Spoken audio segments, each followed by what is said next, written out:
오늘 본문 말씀은 출애굽기 12장 41절 말씀이죠. 오늘 출애굽기 12장 41절 말씀을 통해서 여호와의 군대가 다 애굽 땅에서 나왔은즉 부제는 내 아들을 애굽에서 불렀다. 이런 제목으로 오늘 같이 말씀을 좀 나누도록 하겠습니다.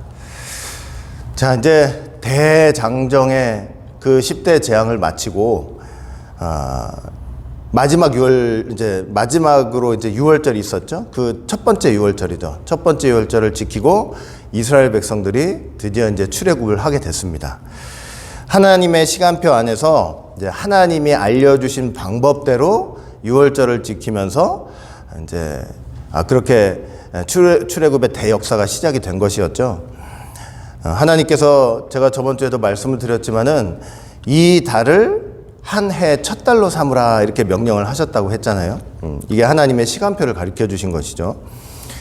출애굽이 있는 그 달을 하나님께서는 정월로 만드신 거예요. 이제 1월로 만드신 것이죠. 그 태양력으로 말하면 이게 3월달, 4월달 정도가 되는데 이제 계절로 말하면 봄이에요. 봄. 새 생명이 약동하는 시기죠. 이 달을 아빕월로 이렇게 불렀는데 이 아빕이라는 단어는 어린 새싹이라는 그런 뜻이 있어요. 어린 이삭.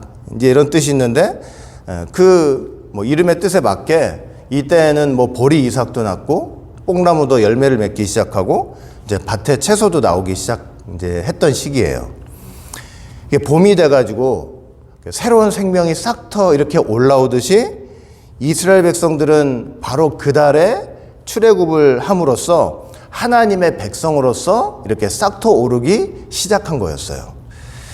마치 이제 씨는 이미 뿌려졌잖아요. 씨는 이미 뿌려졌는데 겨우내 그 씨가 땅 속에 이렇게 웅크리고 있다가 봄이 돼가지고 이렇게 싹터 나오듯이 그렇게 되듯이 이제 이스라엘의 출애굽도 바로 그런 과정을 통해서 이제 된 거예요. 여러분, 이스라엘 백성들은 하나님의 백성이잖아요. 하나님의 백성. 왜 하나님의 백성이라고 하냐면 그들 안에 씨가 있기 때문에 그래요. 씨가 있어요. 그 하나님의 씨인데 마치 아까 말씀드렸지만은 이제 씨가 겨우내 이렇게 땅 속에 묻혀 있다가 새싹이 봄이 돼서 새싹으로 터져 나오듯이 이스라엘 백성들 하나님 백성인데 그 안에 씨가 있어요. 씨가 있는데 그 씨가 뭐냐면 그 씨가 뭐겠어요? 그들의 고상한 인격이겠어요? 아니면은 순종적인 태도겠어요? 아니면은 하나님 말씀을 깨닫는 영적인 감수성이 대단한 그런 것들이 씨겠어요? 그러니까 그런 게 씨가 아니에요. 그런 게 씨가 아니고 구속사 속에서 보면 아브라함 언약이 그들 안에 있는 씨예요. 아브라함 언약이 그들 안에 있는 씨고 이 영원한 시간 속에서 보면 창세전에 하나님께서 그들을 하나님의 백성으로 선택한 그 선택과 예정과 작정이 그들 안에 있는 씨인 거예요. 씨예요. 하나님이 기뻐하시는 뜻대로 너는 내 아들이야, 내 백성이야, 그렇게 예정하신 그 사랑, 그 은혜, 그 언약이 바로 그들 안에 있는 씨였던 거예요. 그런데 바로왕의 통치 밑에서는 마치 겨우내 그 씨는 땅 밑에서 웅크리고 있었듯이 바로왕 통치 밑에서는 웅크려 있었던 거죠. 그렇게 웅크려 있다가 마침내 어떻게 된 거예요? 봄에 새싹이 터져 나오듯이 그 봄에 출애굽을 함으로써 하나님의 백성으로서 이렇게 싹터 나오게 된 거예요. 그 봄을 갖다가 정월로 선언하시고 1월로 선언하시는 하나님의 섭리가 얼마나 사실은 대단합니까? 이게 바로 너의 진정한 시작이다. 이렇게 말씀을 하시는 거예요. 하나님의 백성으로서 참된 시작이 되었다. 여러분, 우리가 예수님을 믿고 영접한다고 할 때 바로 그때부터가 우리 인생의 정월 초하루가 된다는 사실을 여러분 꼭 믿으시기를 바라겠습니다. 그냥 애굽왕 바로왕 밑에서 그 세상 밑에서 세상 종살이 하는 것도 모르고 정말 거지같이 살았던 거 하나님께서 다 취소시켜 주시고 하나님의 백성으로서 새로운 시간을 살도록 그렇게 시작을 해 주신 거예요. 얼마나 귀한지 몰라요. 우리도 모르게 우리 안에 씨가 있었어요. 겨우내 세상에서 웅크리고 있었는데 봄을 맞이해가지고 그 새싹을 틔워주시는 거예요. 출애굽을 통해서. 예수 믿는 그 일을 통해서. 이제 뭐냐면 우리는 그 새로운 시간 안에서 하나님의 구속 경륜을 따라 살아가면 되는 거예요. 하나님의 구속 경륜.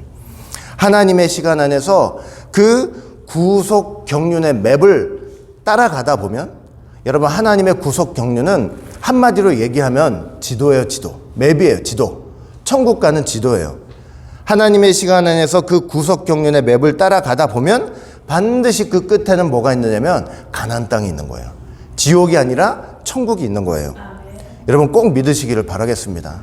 여러분 창세전에 여러분들 선택하신 그 예정, 작정, 그 사랑이 여러분 씨 안에 있다가 예수 믿음을 통해서 싹 튀어가지고 이제 구속 경륜의 맵을 따라 천국 가는 그 길을 여러분들은 다 가고 있는 거예요. 얼마나 감사한지 몰라요.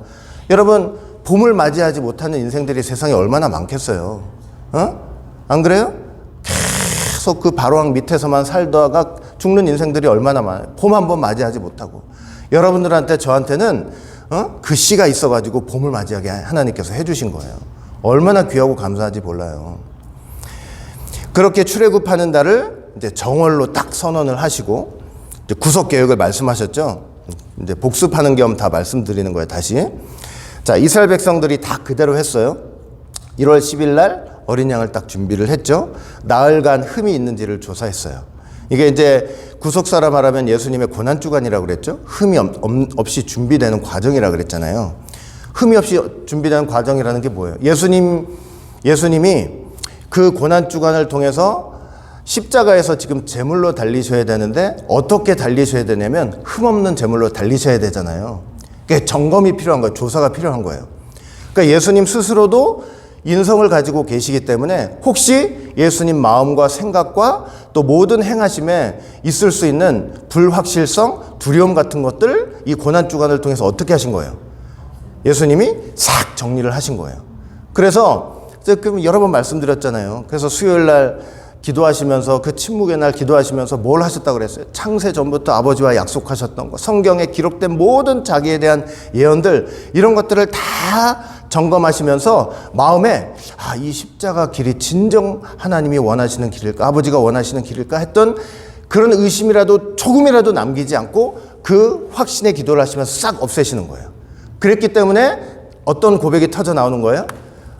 목요일 날 인자는 기록된 대로 가거니와 이게 터져 나오는 거예요. 뭐요?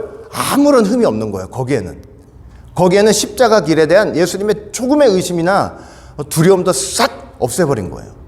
그리고 인성을 갖고 계시기 때문에 뭐도 있다고 그랬어요. 그래도 사람인데 사람이 때리면 어떻게 돼요? 맞으면 아플 거 아니에요. 그 육신의 고통에 대한 그 육신의 아픔에 대한 고통이 있을 거 아니에요? 그것마저도 어떻게 했어요?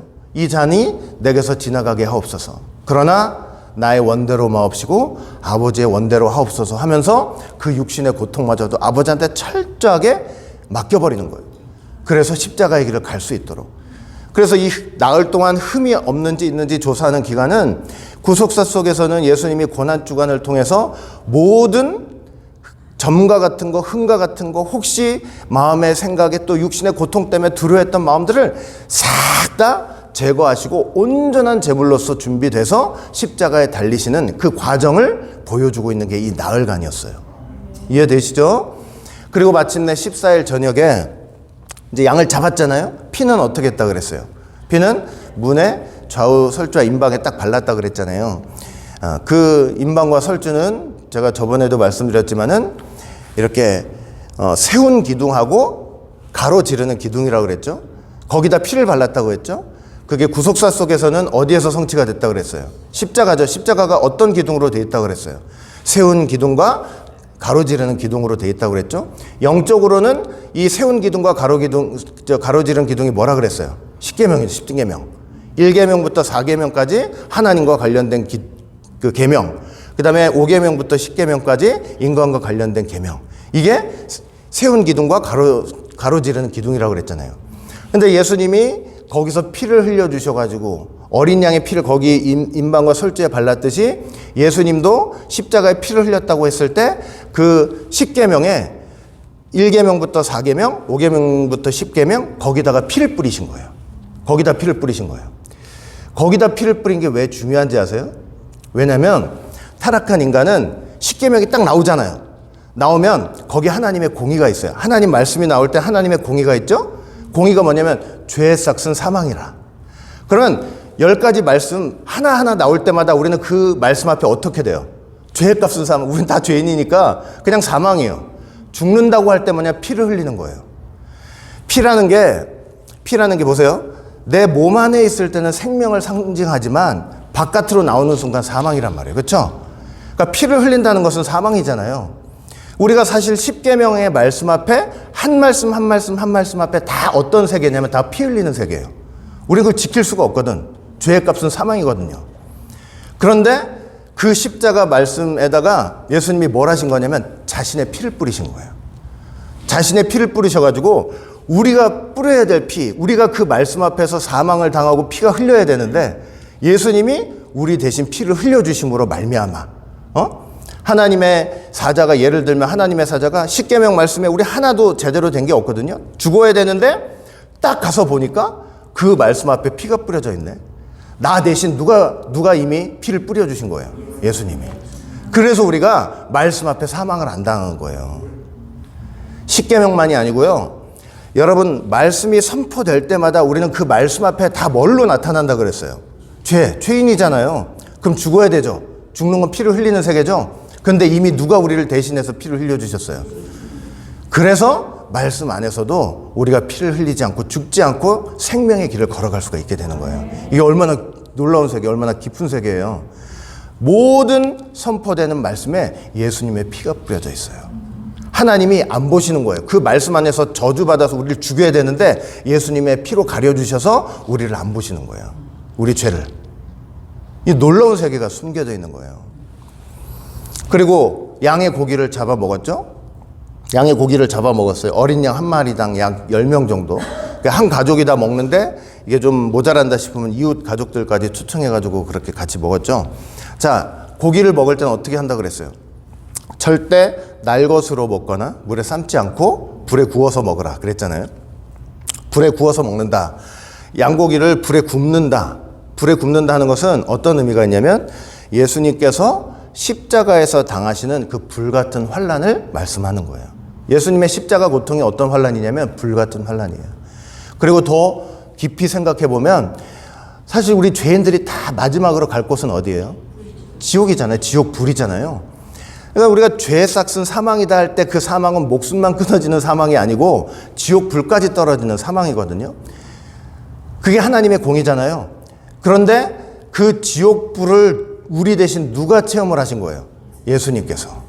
불에 구워 먹는다고 할 때 예수님이 우리 대신 택하신 당신 백성 대신에 그 지옥불까지 내려가셔서 그 뜨거운 고통을 우리 대신 당해주시는 것을 의미를 하고 있는 거예요.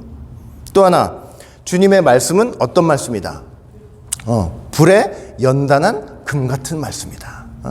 불에 구워 먹는다고 할 때 우리가 받는 주님의 말씀은 불에 연단한 금과 같은 말씀이다. 조금도 흠도 점도 없는 말씀이다. 십자가 제물이 되기 위해서 자기를 다 이렇게 비우시고 하나님 뜻만 채우시고 모든 인성 때문에 가지고 있었던 그 마음의 고통들도 다 하나님께 맡기고 아버지께 맡기고 점도 흠도 없는 완벽한 제물로서 돌아가셨고, 그렇게 돌아가신 주님의 말씀은 우리한테 어떻게 돼요? 조금도 점도 흠도 없는 말씀이 되는 거예요. 신령한 말씀이 되는 거예요. 우리를 구원하시는. 이해가 되시죠? 자, 그게 바로 유월절 양을 불에 구워 먹는다 하는 그런 말씀의 의미가 되는 거죠. 자, 그리고 마침내 그 밤에 성경은 여호와의 밤이다 이렇게 설명을 하고 있어요. 죽음의 사자가 오는데 그 문에 설주와 임방에 피가 딱 묻혀있는 그 집은 6월 넘어가 버렸죠. 그리고 그 피가 묻어있지 않는 집은 다 들어가서 애굽집에 들어가가지고 바로의 장자로부터 시작해서 저 감옥에 있는 사람들의 장자까지, 심지어 이 모든 짐승들의 첫 새끼까지도 다 어떻게 하셨어요? 다 죽여버렸어요. 근데 우리는 왜 안 죽이셨어요? 왜 이스라엘 백성들 안 죽이셨어요? 표적이 있다고 그랬죠. 표적은 뭐냐면 사실 이스라엘 백성들도 죽어야 되잖아요. 죽어야 되는데 걔네들이 죽지 않을 자격이 있어서 그런 게 아니고 걔들도 역시 죽음의 사자가 오면 죽어야 되는데 걔네들 대신에 누가 죽었다는 표적이 있기 때문에 그래요. 예수님 어린 양이 대신 죽었다는 표적이 있기 때문에 그걸 죽이지 않고 넘어가시는 거예요. 알겠죠?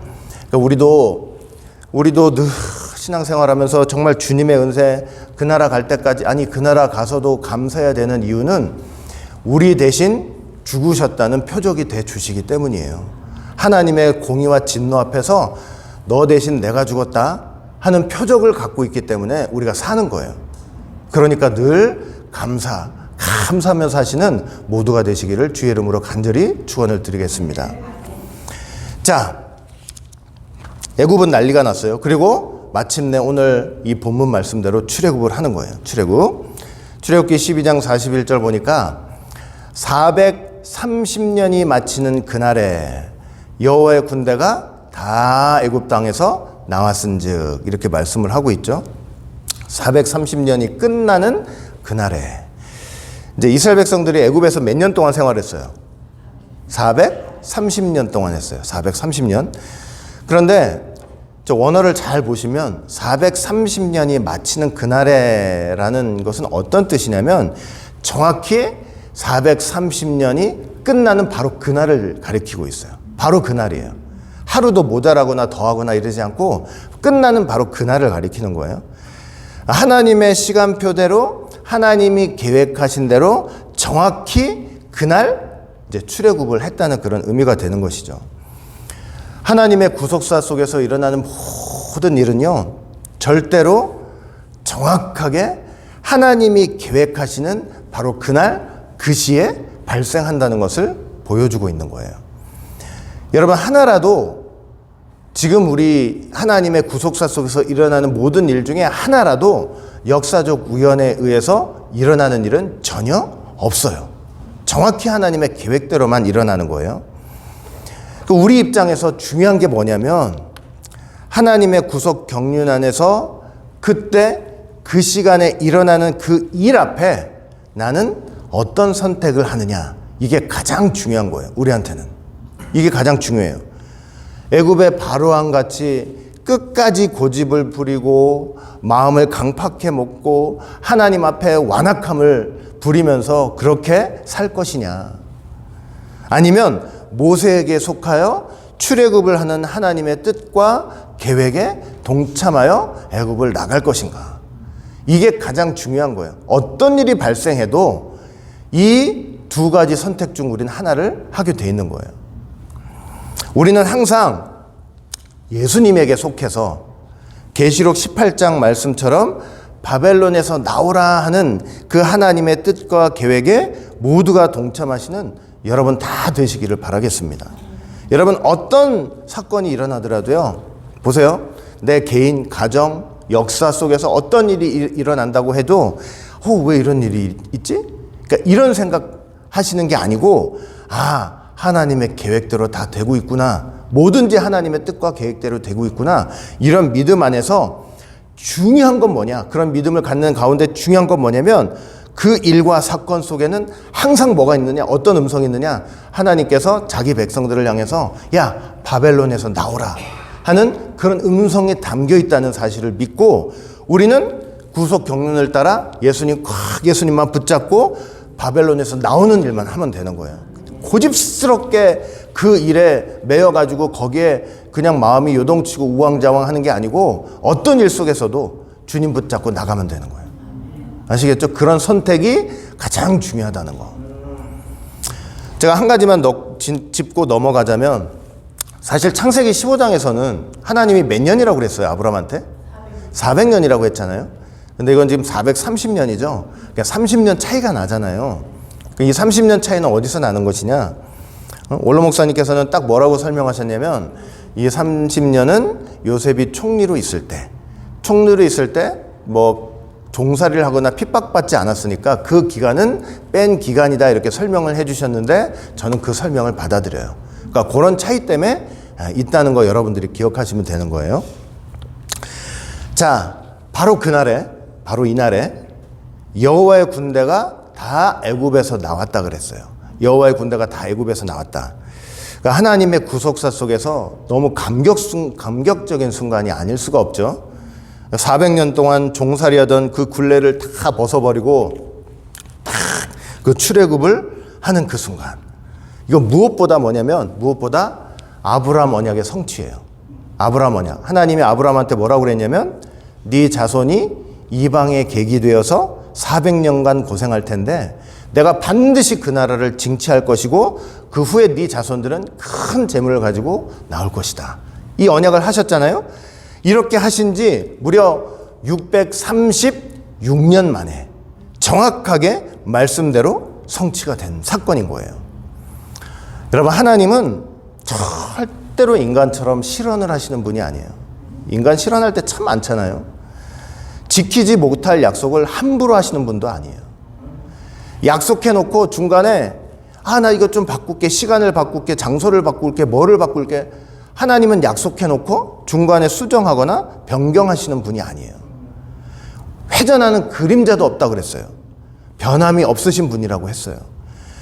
비가 땅에 내려가지고 반드시 열매를 맺게 하듯이 말씀하시면 그 말씀의 열매를 따시는 분이에요. 말씀하시면 성취하시는 분이에요. 나는 부활이요 생명이니 나를 믿는 자는 죽어도 살겠고 나를 살아서 믿는 자는 영원히 죽지 아니하리라. 이렇게 말씀하신 분이 정작 십자가에서 돌아가셨단 말이에요. 제자들 눈에는 뭐처럼 보이냐면 실패처럼 보이는 거예요. 본인 믿으면 안 죽겠다고 하더니 본인이 돌아가시네? 그럼 제자들 눈에는 실패로 보이는 거죠. 그러나 예수님이 3일 만에 부활하심으로 그 말씀이 진정 참이 되고 진리인 것을 증명을 하시는 거예요. 죽었다가 다시 살아나셔서라도 하나님 말씀은 변함없이 성취된다는 것을 보여주시는 거예요. 주님 말씀에는 회전하는 그림자도 없다는 것을 우리에게 철저하게 보여주신 것이죠. 여러분, 그 하나님이 내가 믿는 하나님, 우리의 참된 아버지가 되신다는 사실을 여러분 꼭 믿으시기를 바라겠습니다. 하나님이 우리를 향해서 너는 내 아들이야. 너는 내 아들이야. 너를 내가 내 손바닥에 새겼어. 내가 너를 지킬 거야. 내가 너를 보호할 거야. 그러면 하나님은요, 무슨 일이 있어도 우리를 버리지 않으세요. 버리지 않고 그 말씀대로 인도해 주시고 보호해 주시고 어떤 환난 속에서도 사망의 음침한 골짜기를 지날지라도 하나님은 우리를 지켜주시는 거예요. 네? 세상 부모는 때로는 자기 자식을 버릴 때가 있잖아요. 저 괘씸한 거하고 버릴 때가 있어요. 하나님은 절대로 우리를 버리지 않으신다 그랬어요. 예수님 십자가 피의 희생으로 사신 자기 백성들을 끝까지 지켜내세요. 우리는 끝까지 그 예수님 십자가 그 피의 공로를 의지하고 말씀을 끝까지 붙잡고 살면 되기만 하는 거예요. 그것만 하면 되는 거예요. 다른 거 하나 없어요. 신실하신 하나님이시거든요. 미쁘신 하나님이시거든요. 자, 여호와의 군대라고 했잖아요. 여호와의 군대. 하나님의 군대 말이죠. 하나님의 군대. 여러분, 근데 현실은 하나님의 군대라고 했지만 현실은 뭐예요? 그냥 노예잖아요. 사실 바로왕의 종들이죠. 근데 하나님은 그렇게 보지 않으시는 거예요. 하나님은 어떻게 보시냐면 그들을 하나님의 씨가 있는 그들, 하나님의 언약과 말씀이 있는 그들을 하나님의 군대로 보시는 거예요. 하나님의 군대. 여러분, 군대라고 하는 것은 뭐가 전제되어 있는 거예요? 싸움이 전제되어 있잖아요. 전쟁이 전제되어 있잖아요. 보세요. 출애굽할 때는 하나님이 그들을 대신해서 싸워주셨어요. 출애굽할 때는. 바로왕과 애굽 땅에 10가지 재앙을 내릴 때 이스라엘 백성들이 하나라도 보탠 거 있어요, 없어요? 하나도 없거든요. 하나님께서 전적으로 주권적으로 내리신 재앙 아니에요. 그리고 홍해 바다에서 이제 그 홍해 바다를 갈라가지고 이스라엘 백성들이 그 홍해 바다 가른 그 마른 땅을 향해서 건너가야 되는데 그때도 이스라엘 백성들이 한 게 뭐가 있어요? 심지어 모세도 어떻게만 했냐면 모세도 자기 지팡이를 그 바다를 향해서 내밀기만 했단 말이에요. 그런데 그렇게 내밀게 하시고 나서 하나님 말씀이 뭐냐면 야, 내가 너희를 위하여 싸우리니 너희는 그냥 가만히 있을지어다 이러셨단 말이에요. 그렇게 해서 홍해가 갈라져가지고 이스라엘 백성들은 무사히 건너고 바로왕과 애국 군대는 다 수장이 돼버렸잖아요. 다 누가 싸워주신 거예요? 전적으로 하나님이 싸워주신 거예요. 출애굽할 때는요, 인간이 한 거 하나도 없어요. 전적으로 하나님이 싸워주셨어요. 그러나 출애굽을 하고 나서는 달라요. 그럼부터는 상황이 틀려요. 예? 틀려요. 말 그대로 뭐냐면 오합지졸 노예와 종이 아니라 하나님의 군대로서 스스로 싸워야 돼요. 스스로 싸워야 돼요. 하나님께서 당신의 백성을 하나님의 군대로 세우셔가지고 하시는 일이 뭐냐면 스스로 싸울 수 있도록 만들어주시는 거예요. 이를 위해서 하나님이 무엇을 하셨느냐? 출애굽해가지고 시내산 도착할 때까지 있잖아요. 한 1개월 반 정도? 하나님께서 그 기간 동안 각종 기사와 이적을 나타내셨어요. 뭐 홍해를 가르게 하셨죠. 구름 기둥, 불 기둥 주셨죠. 뭐 쓴물이 단물이 됐죠. 뭐 만나를 내려주셨죠. 이렇게 하나님이 각종 기사와 이적을 다 보여주시면서 어떤 일을 하신 거냐면, 야, 너희들 군대인데 그 군대에는 대장이 있을 거 아니에요? 그 군대의 대장이 되시는 하나님이 어떤 분이신가를 잘 보여주신 거예요. 세상에 우리가 군대로 나가는데 우리의 대장이 누구냐에 따라 기가 죽기도 하고 살기도 할 거 아니에요. 싸우러 나가야 되는데 우리 대장이 엉망진창이면은 그 나갈 수 있겠냐고요. 근데 우리의 대장 되시는 하나님께서 얼마나 대단하신 분인지를 그 시내산 전까지 그 귀한 기사와 이적들을 통해서 보여주시는 거예요. 얼마나 위대한 분인지. 그리고 마침내 시내산에서는 뭐 하셨어요? 말씀 주셨잖아요. 십계명 비롯해서 각종 율법들. 그 율법을 말씀을 통해서 이스라엘 백성들을 언약 백성으로 삼으시고 하나님의 나라라고 치징하시면서 하나님의 군대로서. 여러분, 군대에는 반드시 뭐가 있어야 되겠어요? 무기가 있어야 되겠죠? 그 무기가 바로 뭐냐면 하나님 말씀인 거예요. 말씀의 무기를 지어주시는 거예요. 그래서 이스라엘 백성들은 하나님을 대장으로 모시는 하나님의 군대로서 이 말씀의 무기를 가지고 하나님이 약속하신 땅을 정복하는 그런 백성으로서 세워지는 거예요. 당장에 여러분 요단강 건널 때 한번 생각해 보세요. 요단강 건널 때 홍해 건널 때하고 같아요, 틀려요? 틀려요. 완전히 틀려요. 아까 홍해 때는 어떻게 한다고 그랬어요? 그냥 모세가 지팡이 너 들고 있어, 내가 너희들 대신해서 싸워줄게, 알아서 바람 부르셔가지고 싹 갈라주셨죠? 요단강 때는 그게 아니에요. 요단강 때는 어떻게 했냐면 제사장들이 언약궤를 들고, 그때가 해필 그 요단강이 막 범람하는 때였거든요. 범람이 뭔지 아시죠? 여러분 지금 뭐 이렇게 강물 이렇게 흐르는 거 보면 하나도 이상하지 않지만 이게 막 난리법석, 홍수가 나서 난리법석이 나서 막 넘어오려고 하는 그 물을 바라보면 어때요? 보기만 해도 무섭잖아요. 그런데 그렇게 요단강이 범람하는 시기에 제사장들이 어떻게 했어야 되느냐? 언약궤를 메고 그 강물 속으로 발을 내딛고 들어갔어야 되는 거예요. 들어가야만 갈라지는 역사가 있는 거예요. 그 홍해 때랑 같아요, 틀려요? 틀리다니까요? 틀려요. 이제는 나올 때는 싸워주셨지만 이제는 뭐냐? 우리가 싸워야 되는 싸움이 있어요. 그 범실거리는 요단강도 어떻게 해야 되냐면 그 물의 말씀을 믿고 이 다리를 디뎌야 되는 거예요. 그래야만 갈라주시는 역사를 하는 거예요. 네? 아시겠죠? 감이 이렇게 떨어지길 기다리는 그런 차원이 아니고 내가 따야 되는 거예요. 쉽게 말하면. 그리고 가나안 정복도 마찬가지죠. 하나님이 이러셨어요. 이스라엘 백성들한테, 야, 내가 가나안 정복 너 들어가기 전에 나의 능력과 힘으로써 그 10대 재앙을 애굽 왕 바로 왕한테 했던 것처럼 너희들 들어가기 전에 내가 가나안 땅 전체에 내 능력을 보여가지고 너희들 들어가기 전에 칠족석들 싹 다 해치울 테니까 편안히 들어가라 이러셨어요?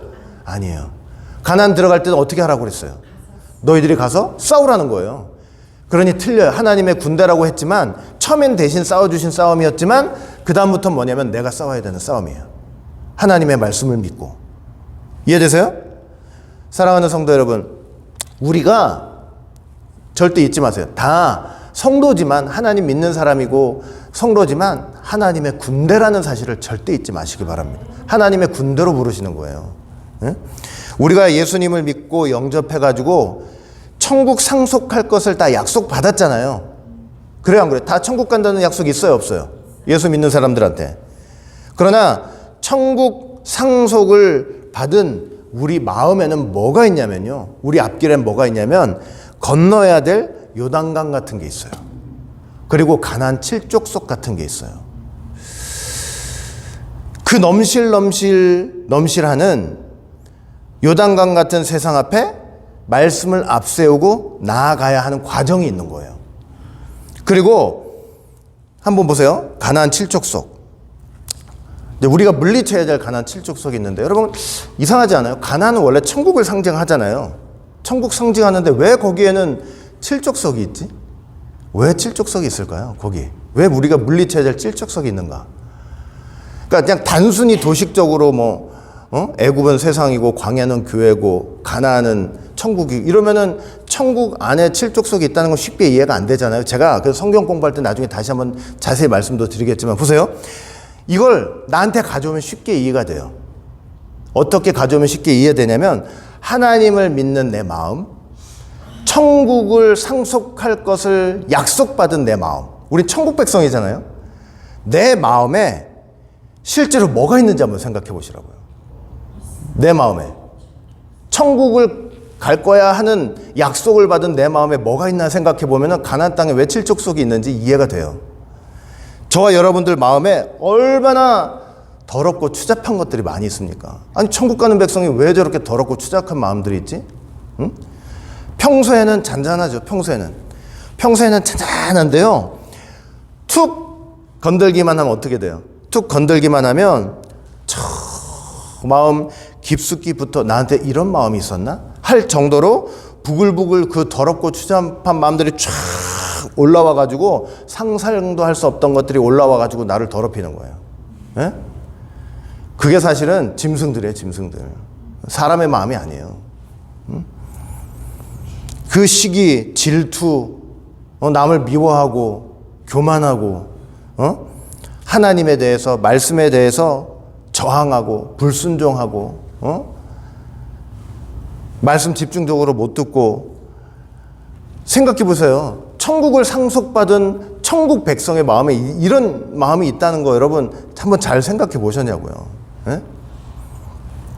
이런 마음이 있기 때문에 하나님이 우리를 뭐라고 부르시냐면 하나님의 군대라고 부르는 거예요. 왜? 너희들 싸워야 된다 이거예요.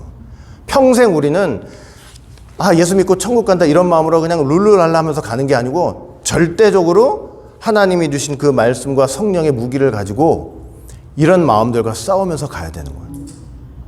제 말 이해되세요? 말씀으로, 성령으로. 성령의 열매가 뭐가 있어요? 아까 제가 갈라디아서 5장 20절 이어보시면은 사랑, 희랑, 화평, 오래 참음, 자비, 양성, 충성, 온유, 절제 이런 거 되게 많다고 그랬잖아요. 그런 게 뭐냐면 나만 누리고 그렇게 누리고 사는 것으로 살면 되지 이게 아니고 이거는 우리에게 이 은사들은 우리에게 무기로 주신 거예요. 이 더럽고 추잡하고 싸움이 많고 다툼이 있는 곳에 하나님께서 어떤 무기를 주셨냐면 사랑이라는 무기를 주셨어요. 오래 참음이라는 무기를 주셨다니까요. 평강이라는 무기를 주셔요. 그걸 갖고 싸워 나가는 거예요. 나만 누리면서 사는 게 아니고. 우리는 그 무기를 가지고 이 세상에서 힘써 싸우는 하나님의 군대라는 사실을 절대로 잊어서는 안 될 것입니다. 영적 싸움을 여러분 절대 피하면 안 돼요. 영적 싸움을 피하지 마세요.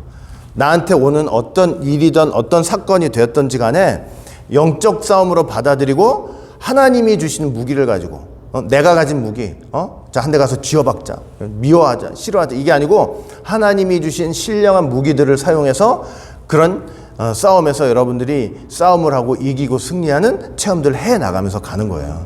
알겠죠? 하나님 말씀 주신 이유 그 말씀 가지고 나가라는 거예요. 나가라. 천국을 향해서 나가라는 거지 너 알아서 다 된다 이게 아니에요. 예? 그 열심히 싸우시는 분들이 돼야 돼요. 전부 다. 자, 애굽의 군대가 여호와의 군대가 다 애굽에서 나왔다 그랬어요. 자, 요거 이제 여러분 잘 들으셔야 돼요. 이거 좀 어려운 얘기일 수 있으니까 잘 들으셔야 돼요. 여러분, 이스라엘 백성들이 애굽에서 탈출한 것은 역사적 사실이잖아요. 근데 그 역사적 사실로서만 끝난 건 아니에요. 역사적 사실인데 예수님에 대한 예언적 역할을 했어요. 출애굽 사건은 예수님에 대한 예언적 역할을 했어요. 호세아 선지자가 출애굽 사건을 이렇게 표현을 했어요. 호세아 11장 1절 보세요. 정신 차리고 잘 들으셔야 돼요. 이스라엘에 어렸을 때에 내가 사랑하여 내 아들을 애굽에서 불러내었거늘 이렇게 말씀하고 있죠. 출애굽 사건을 호세아 선지자가 뭐라고 설명했어요? 내 아들을 애굽에서 불러낸 사건으로 이제 설명을 했단 말이에요. 자, 실제로 하나님께서는 이스라엘 백성들을 뭐라고 부르셨어요? 출애굽기 4장 보시면은 내 아들 내 장자다 그랬잖아요. 그러니까 출애굽은 했지만 하나님께서 자기 아들을 애굽에서 불러내는 사건으로 호세아가 설명을 한 거예요. 자, 그런데 마태복음을 보시면 이 또 호세아의 말씀을 예수님과 연결해서 또 설명하는 부분이 있어요. 여러분 잘 따라오고 계시는 거 맞죠? 아기 예수님이 딱 태어나셨는데 누가 죽이려고 했어요? 헤롯 대왕이 죽이려고 했잖아요.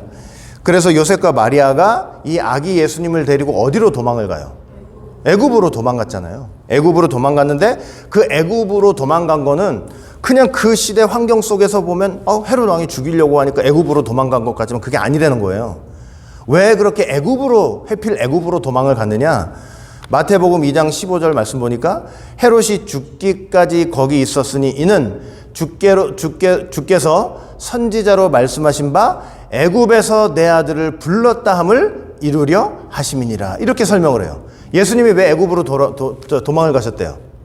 호세아 예언을 성취하시기 위해서라는 거예요. 호세아 예언은 뭐였어요?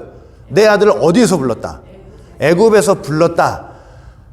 그 말씀을 성취하기 위해서 아기 예수님이 어디로 도망가셨다는 거예요? 애굽으로 도망을 가셨다는 거예요. 그렇죠? 아기 예수님이 애굽으로 안 가 있으면 내 아들을 애굽에서 불렀다는 예언이 성취가 안 될 거 아니에요. 거기 안 계시면. 그러니 애굽으로 피신한 거다. 이렇게 설명을 하신 거죠. 그러니까 실제로 예수님은 애굽으로 도망을 가셨다가 나중에 이제 헤롯 죽고 나서 이제 아들들이 또 왕이 되니까 이 부모가 베들레헴 쪽으로 못 오고 이제 갈릴리 지방으로 간 거예요. 그렇죠? 자, 그래서 이제 성취가 되는 거예요, 그렇게. 그러니까 우리가 이 출애굽 사건을 통해서 진정으로 무엇을 볼 수 있어야 되냐면, 여러분, 출애굽 사건을 통해서 우리가 진정으로 봐야 될 건 뭐냐면, 애굽으로 피신을 가셨다가 다시 이스라엘 땅으로 돌아오시는 예수님을 봐야 돼요. 출애굽 사건을 통해서 뭘 봐야 된다고요? 애굽으로 피신을 가셨다가 이스라엘 땅으로 돌아오시는 예수님을 볼 수 있어야 돼요. 알겠죠? 제가 여기에 담긴 의미들을 몇 가지 지금 말씀드릴 거예요. 자, 우리가 여기서 몇 가지 생각해 볼 수가 있는데, 첫째 뭐냐면 성경의 역사적인 인물이나 사건 등은 예수님의 존재와 사역을 예표하고 있다는 사실이에요. 제 말 이해되세요? 예수님이 이렇게 말씀하신 적 있죠? 요한복음 5장 39절 보면 너희가 성경에서 영생을 얻는 줄로 생각하고 성경을 상고하거니와 이 성경이 누구에 대해서 증거하는 거래요? 내가 누구예요? 예수님이죠. 성경은 뭘로 돼 있어요? 역사잖아요, 역사. 인물, 사건, 각 시대적 배경으로 되어 있는 역사인데 그걸 읽으면서 너희들 영생을 얻는다고 생각하지만 사실은 그 영생 앞에 누가 있어요? 예수님. 나에 대해서 증거하는 거다 이렇게 말씀을 하고 있는 거예요. 그 성경의 모든 기록은 역사죠. 사실이죠. 근데 그 역사적 사실은 영적으로 깊이 들어가면 예수님을 보여주고 있다는 거예요.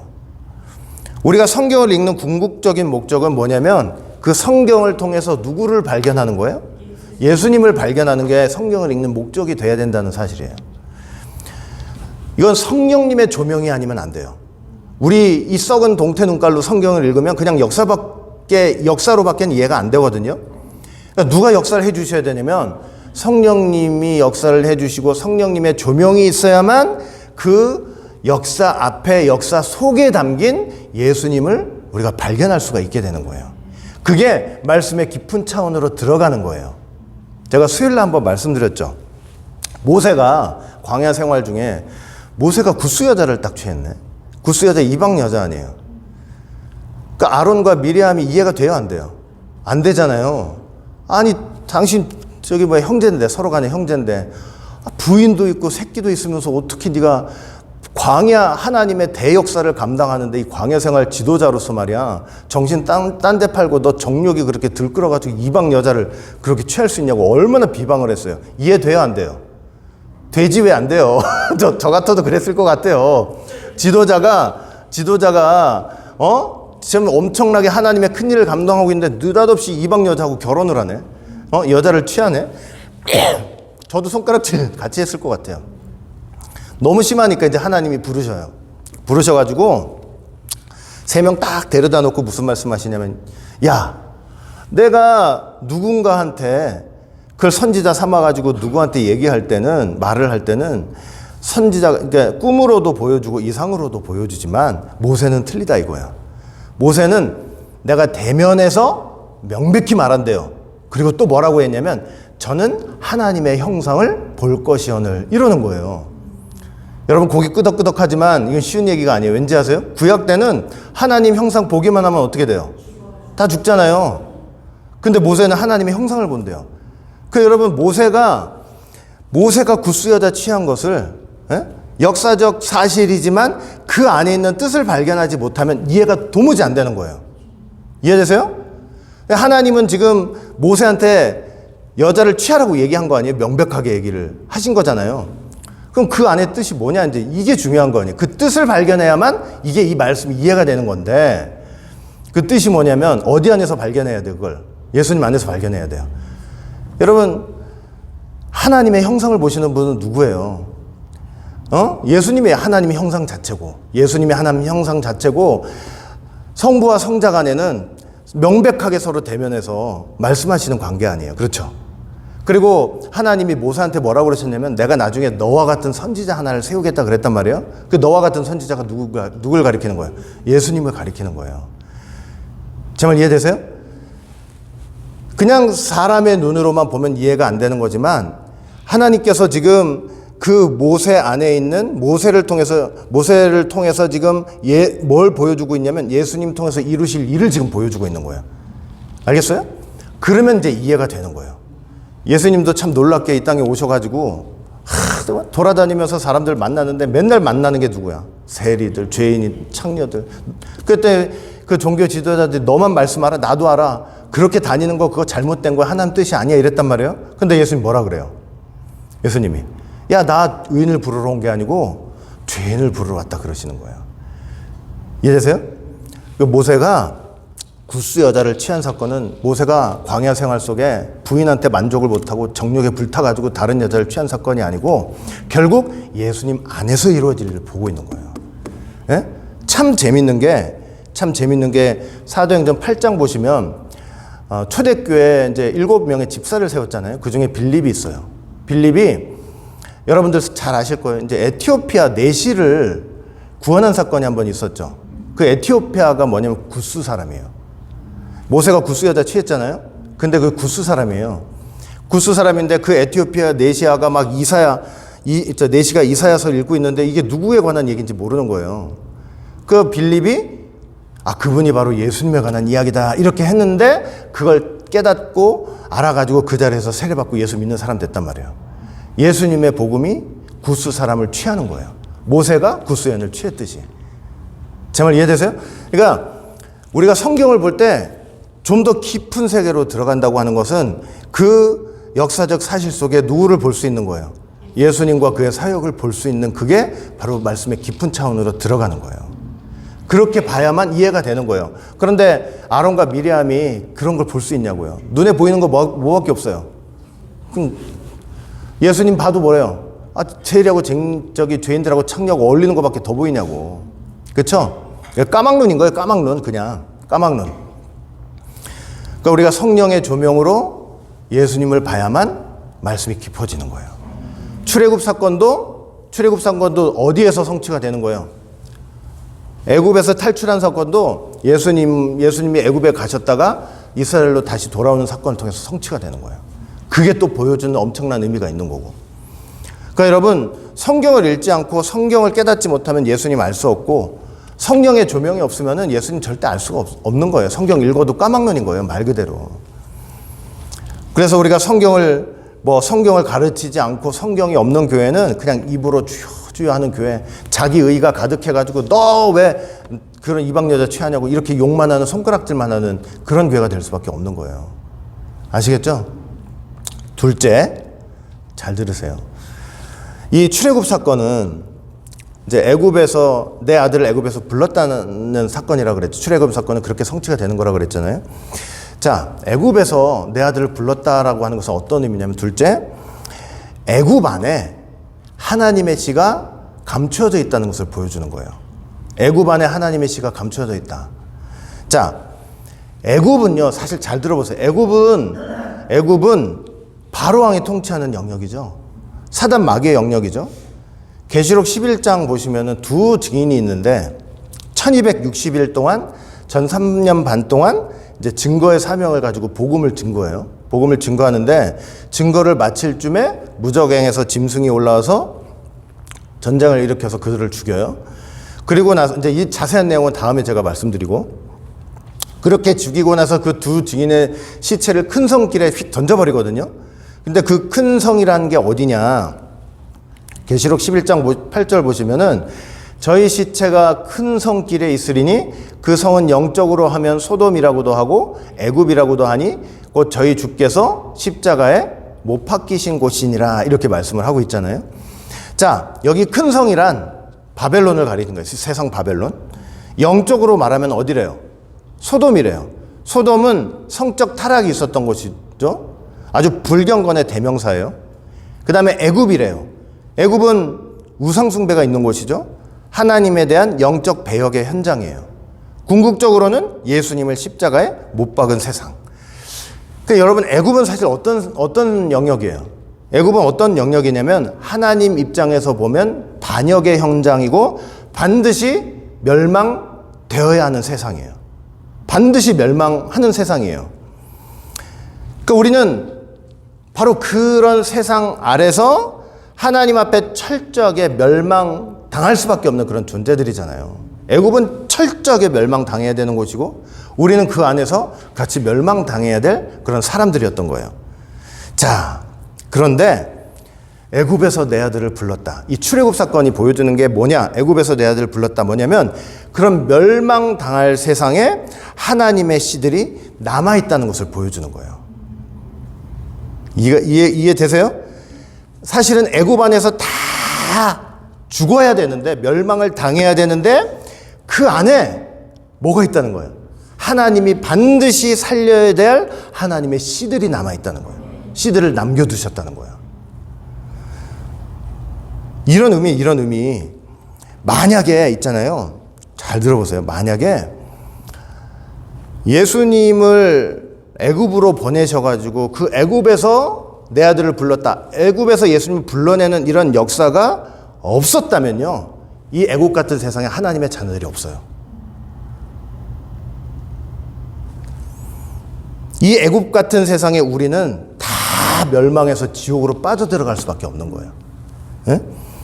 예수님을 애굽으로 내려가게 하심으로 거기서 부르시는 역사를 통해 애굽에 당신의 백성들을 남겨두시는 거예요. 이거 되게 어렵죠? 이해되세요? 이게 만약에 예수님 애굽으로 피신시키지 않아서 거기서 불러내는 역사가 없다면, 그러면 거기 애굽은 하나님의 자녀가 하나도 없는 거예요. 그냥 멸망당할 세상일 뿐인 거예요. 예? 애굽에서 당신의 아들을 부르심으로 그 애굽 세상에 하나님의 씨들을 남겨두셔서 하나님께서 구원하시는 역사를 한다는 것을 우리에게 보여주는 거예요. 출애굽 역사도 그걸 보여주고 있는 거예요. 자기 아들을 애굽에서 불러내셨다. 애굽과 같은 세상에 하나님의 씨들이 있다. 같은 말이에요. 그 말이에요. 하나님의 씨들이라는 것은 제가 오늘 계속 말씀드리지만, 하나님의 씨들은 뭐예요? 하나님의 씨들은 내가 뭐 인격적으로 대단하고 말씀 잘 깨달아서가 아니라 그 안에 뭐가 있는 거예요? 하나님의 언약이 있는 거예요. 언약. 창세전 예정. 그게 씨예요. 그게.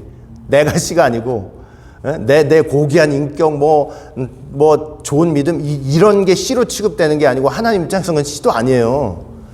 하나님 입장에서 씨는 뭐냐면 말씀이 씨인 거예요. 언약이 씨인 거예요. 내가 작정했어? 그럼 그게 씨가 되는 거예요. 그게 있는 사람들. 그런 사람들 애굽에 남겨두신 거예요. 남겨두신 거예요. 멸망받을 세상 속에서. 그래서 그들을 끄집어내는 구원 역사가 있는 거예요. 그걸 보여주는 게 출애굽 역사고, 예수님을 애굽에서 피신시켜서 다시 불러들이는 역사가 되는 거예요. 여러분, 계시록 9절을 봐도 돼요. 계시록 9절을 봐도 우리가 알 수 있어요. 아담 타락 후에요. 아담 타락 후에 이 세상은 일곱 나팔, 일곱 대접, 이 3대 재앙을 통해 완전히 멸망당할 세상이에요. 그래요, 안 그래요? 그렇잖아요? 자, 그런데 그런 심판당할 세상 속에 하나님께서 하나님의 씨들을 남겨두셨기 때문에 뭐가 있냐면 중간계시가 있는 거예요. 중간계시가 왜 있어요? 애굽에서 꺼내야 될 자기 아들이 있으니까 중간계시를 거기다 두신 거예요. 중간계시. 그들을 향한 하나님의 구속 역사가 있다라는 것을 이 중간계시를 통해서 보여주는 거죠. 그래서 7장 보시면 뭐 인치는 역사 같은 거, 그렇죠? 10장에서는 힘센 다른 천사. 그러니까 하나님께서 이 구속사 속에서 힘센 다른 천사를 통해 편호인 작은 책의 역사를 가지고 당신의 그 남겨둔 백성들을 다 찾아오시는 역사를 한다는 거예요. 인쳐가지고 시온산에 세우시고. 이게 남겨둔 백성들이 있으니까 하는 일이란 말이에요. 멸망당할 세상 애굽 바벨론과 같은 데서 자기 아들을 불러내시는 구속사. 우리가 다 바로 그런 하나님의 예정과 언약과 말씀이 있는 당신의 하나님의 시들이 됐다는 것을 여러분 꼭 믿으시기를 바라겠습니다. 아시겠죠? 그 다음에 세 번째, 애굽에서 자기 아들을 불렀다는 것은 뭐냐면, 이것도 중요한 내용이죠. 하나님의 백성들은 애굽과 같은 풀무불 속에서 연단을 받게 된다는 거예요. 애굽에서 불렀다는 것은 하나님의 백성이 편안한 가운데서 나오는 게 아니고 고난 가운데서 나오게 돼 있다, 이 말을 지금 하는 거예요. 하나님이 저는 이게 참 이해가 안 되더라고요. 처음에 하나님이 아브라함한테 횃불 언약 하실 때 아브라함 어디에 있었어요? 가나안 땅에 있었잖아요. 가나안 땅에. 그래갖고 가나안 땅에 있어가지고는 수많은 자손들이 있겠다고 했는데 거기 다른 데 끌려가서 400년 있다가 다시 돌아온다고 약속을 하시잖아요. 근데 정말 쉬운 방법이 있어요. 뭔 쉬운 방법이 있는지 아세요?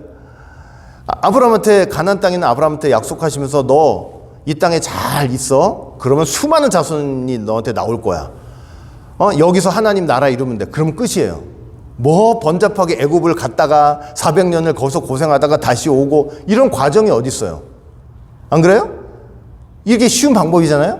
근데 하나님의 백성 그렇게 해서 나올 수가 없어요. 너 편안히 그 가나안 땅에 있다가 편안히 있다가 뭐 어디 끌려가는 것도 없고 고난당하는 것도 없고 편안히 있다가 그냥 많아지면 하나님 나라 이루면 돼. 이러면 다 될 것 같죠? 하나님 나라가 이루어질 것 같죠? 절대로 안 돼. 절대로 안 돼요. 절대로 안 돼요. 걔네들이 그렇게 머물면서 가나안에 동화되지 않으리라는 보장이 또 어디 있어요? 그리고 하나님은 보세요. 이 원리가 이래요. 에덴 동산에서 하나님의 나라를 세우시려고 하나님 계획하셨잖아요. 타락했는데 하나님 어떻게 했어요? 타락해가지고 거기서 하나님의 후손들을 보면 어떻게 다 내쫓는 거지. 예? 에덴 동산 밖에서 하나님께서 자기 백성 훈련시켜서 되돌아오는 거지 그냥 거기서 하는 법이 없는 거라니까요. 예? 여러분, 하나님의 백성은 절대 편하고 좋은 데서 나오지 않아요. 제가 분명히 말씀드려요. 남 생각, 이스라엘 생각하지 말고 나를 한번 생각해 보시라고. 고난 속에서만 나오는 거예요. 별일 없이 주일마다 이렇게 교회 나와서 예배드리고 편하게 책상에 앉아가지고 성경 공부하는 거, 우리는 그것도 가끔가다 힘들다고 하는데 여러분, 그렇게 하다 보면은 막 내가 잘 믿는 사람 같아. 잘 믿는 사람 같고 막 잘 깨닫고 하나님만 의지하는 대단한 사람 같은데요. 그 신앙생활에 어디서 그런 나 잘 믿는다 하는 그 환상이 어디서 언제 왕창창창창 깨져요. 환란 왔을 때 다 깨지는 거예요. 환란 왔을 때. 어려움 만나보세요. 불같은 환란 만나보세요. 그때 가서야 네가 진짜 잘 믿었느냐 못 믿었느냐가 거기서 판가름이 되는 거예요. 솔직히. 하나님 백성은요, 환란에서 나오는 거예요. 환란에서. 참 믿음은 고난 속에서만 알 수 있어요. 예? 하나님의 백성이 어디서 나왔냐면 애굽에서 나왔어요. 성경은 애굽을 쇠풀무 애굽, 철풀무 애굽 이라고 설명하고 있어요. 풀무는 용광로잖아요. 이스라엘 백성은 이 용광로와 같은 엄청난 환란을 통해서만 하나님의 백성으로 세워질 수 있는 거예요. 우리도 마찬가지죠. 고난을 통해 믿음이 성숙하고 하나님만 의지하는 참 백성으로 세워지는 것입니다. 욥도 고백했잖아요. 그가 나를 단련하신 후에는 내가 정금같이 나으리라. 우리도 이렇게 교회 나와서 예배 드릴 때 내가 하나님 백성이지 이러지만 그게 아니고 고난을 통해서 불같은 환란을 통과해야만 진정한 하나님의 백성으로 세워지게 돼 있는 것입니다. 그게 애굽에서 내 아들을 불렀다는 의미예요. 오늘 우리 오직 예수의 모든 성도는 이렇게 하나님께서 애굽으로 불러내시는 참된 하나님의 백성들, 하나님의 장자들, 하나님의 아들들이 되시기를 기도합니다. 불같은 환란 속에서 절대 넘어지지 말고 말씀 의지하면서 승리하시기를 주의 이름으로 간절히 축원을 드리겠습니다. 기도합니다. 사랑과 은혜가 풍성하신 아버지 하나님, 오늘 출애굽 사건을 통해서 애굽에서 내 아들을 불렀다 하시는 말씀의 의미를 이렇게 생각해 볼 수 있도록 인도하여 주시니 진심으로 감사드립니다. 다시 한번 오늘 말씀 또 여러 번 들어보면서 그 귀한 말씀의 뜻을 잘 깨닫고 승리하며 사는 우리 모든 성도들이 다 될 수 있도록 인도하여 주시옵소서. 감사하며 예수님 이름으로 기도합니다. 아멘.